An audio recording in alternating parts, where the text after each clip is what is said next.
Well, I just can't wait to get back to school. Not words you'd hear from me, that's for sure. But my next guest is certainly very eager to get back to school next week. But before we talk about her school days, I caught up with Alison Bertwistle to talk about her wonderful career in harness racing. Well, great to catch up with you, Alison. The horses have been going very well tonight, in particular Shanloo and Arden's Ace. Yeah. Very pleasing efforts. Yeah, so close. Arden's Ace, we thought if he could have just got out, we were close to that win, but first run back, so we were not sure how he was going to go. Shanloo, a bit unlucky there too, but she's going really well too. So they've just come back from a freshen up, so big things ahead, we hope. Alison, your harness racing career has been in two parts. You had a sabbatical there for a while. You're back with your husband, Tony, who we've spoken to before. Are you enjoying the second time around? Much better.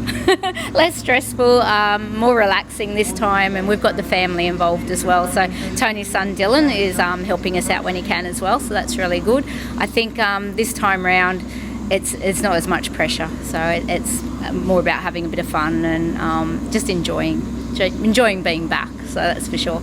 It's always fun too, Alison, when you've got some very nice horses in your stable. Yeah, we've been a bit lucky. Tony does do a lot of study, so he's always on the iPad and watching and studying other horses. He loves getting them from New Zealand as well, but he's done well, so I'm really proud of him. So. And Tony must enjoy the fact that Dylan, when he can, because he's got other commitments, joins in and helps him. Yeah, he's actually got one in tonight as well. So Dancing in the Dark is in, but probably won't go very well, but that's okay. So yeah, it's good. Dylan's doing really well. Good hands. I'm not as confident around the horses now. I'm a bit older, so I like to still get involved, but not the training side anymore, just helping out when I can. Probably the big plus as far as Tony is concerned is the fact that he's got a bloke by the name of DJ Binskin associated with the stable, because as we know, there's not too many people better than DJ. No, well, I knew him as a rock star to start with in our first time round, and Darren's been awesome. Like Tony and Darren just have gone back so far, and coming back, Darren just took him a bit under his wing and looked after us, and he's such a good bloke, so really good wealth of knowledge and just lots of fun to be around. So. Of course, not only can you call on him as far as learning to from the training aspect, you still got it as a driver. He does, yeah. So he knows, just knows how the horses are going, gets a good feel for them and everything.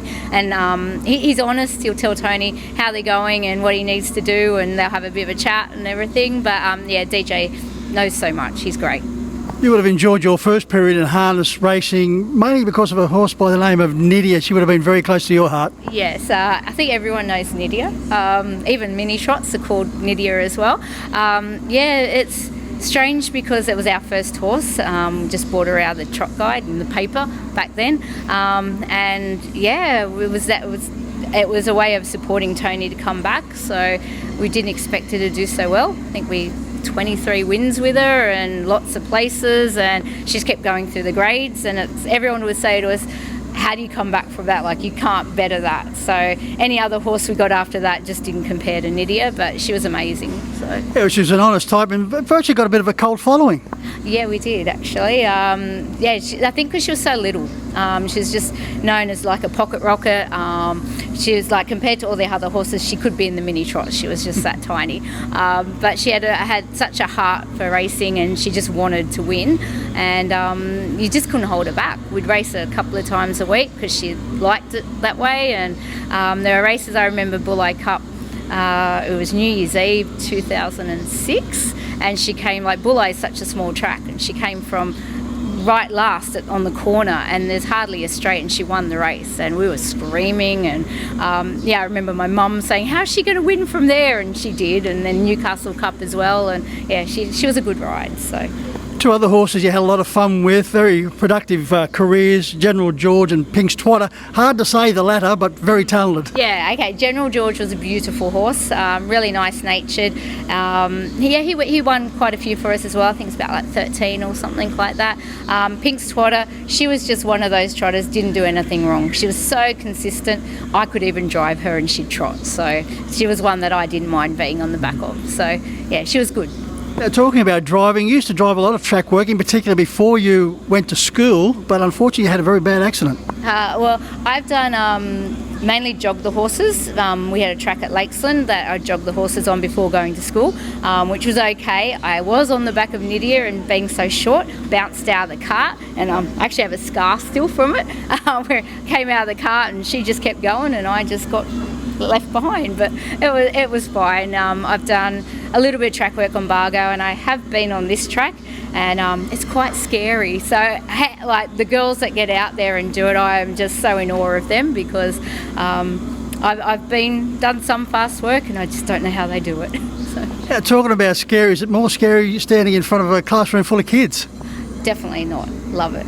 So that's where I'm most passionate about. I do love the horses, but I'll leave that to Tony. I love being involved and being an owner, but my place is in the classroom. So. And how long have you been a school teacher for? I think I'm coming up for about 22 years, so something like that. So I've always wanted to be a teacher, so it was natural for me just to keep going, and you can do it while you do horses, so it's good. And Alice, in the past 2 years, as we know, courtesy of the virus, the school kids have been put through a great difficult period for the last 2 years. No doubt they're looking forward to getting back to the classroom with all their friends and seeing their teachers once again. Yeah, I think so. They'll be nervous about who their teachers are going to be. So that's usually the first thing, is you see them all sitting there, lines, looking up at all the teachers, wondering who they're going to get and who they're going to be in class with, like if they'll have their friends. So it's always an exciting first day. Where do you teach and what age group? I teach at Picton Primary School at the moment, and I'm going to be on year 5. So age groups range from about 9 to 11. So yeah. And any subjects in particular, or just across the board? Across the board. Us primary school teachers have to teach it all. So yeah. So when you're teaching maths, do we go through the effect of teaching them how to read sectional times and all that type of stuff? I might have to bring it into it. Yeah, we can do that. Find the mean, the average. We can do that. Yeah. And how do you find working, and also when you've got a horse going around, do you sneak out for a little listen to the radio? Unfortunately, no. I have, if it's in my lunch break, I will get onto my phone and watch it through the tab side. I've done that before, but normally no. I do know Tuesdays, if I don't have a meeting and I can get out super quick and we're in late races, I'll just straight up here. So yeah, I like to be here and be part of it. Well, Alison, great to catch up with you. Congratulations with the horses, the way they're going. Continued success in that department, and all the very best for when you get back to school. I know you've been saying for the last few weeks you're looking forward to it. Enjoy it. Thank you very much. Pleasure.